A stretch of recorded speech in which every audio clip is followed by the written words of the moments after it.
Galilee கடற்கரையில் மக்கள் கூட்டம் தேவனுடைய வார்த்தையை கேட்க இயேசுவை சூழ்ந்தனர்.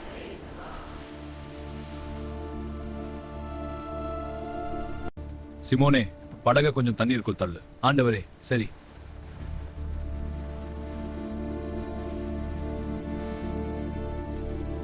படகிலிருந்து இயேசு மக்களுக்கு தேவனுடைய ராஜ்யத்தை பிரபோதித்தார்.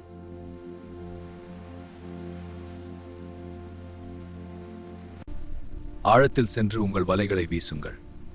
ஆண்டவரை, முழு இரவும் உழைத்தோம், ஒன்றும் கிடைக்கவில்லை.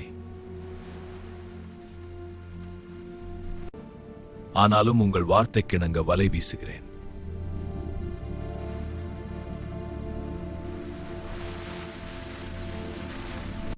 அவர்கள் வலை வீசிய போது எண்ணிக்க முடியாத அளவு மீன்கள் அதில் அகப்பட்டன.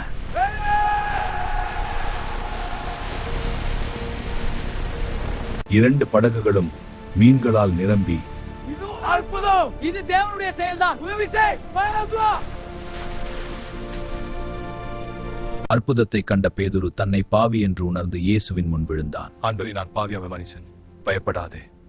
இனிமேல் நீ மனிதரை பிடிப்பவனாகுவாய். சகோதரர்களே, நான் பேதுரு பேசுகிறேன். என்னுடைய வாழ்க்கையில் நடந்த ஒரு சம்பவத்தை நீங்கள் பார்த்தீர்கள். அந்த இரவு முழுவதும் நான் தோல்வி அடைந்தவனாக நின்று கொண்டிருந்தேன்.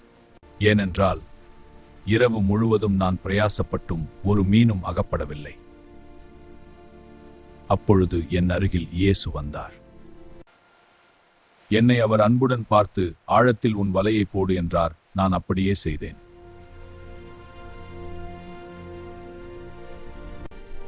அப்பொழுது அற்புதம் நடந்தது. திரளான மீன்களை பிடித்தவனாக சந்தோஷப்பட்டேன்.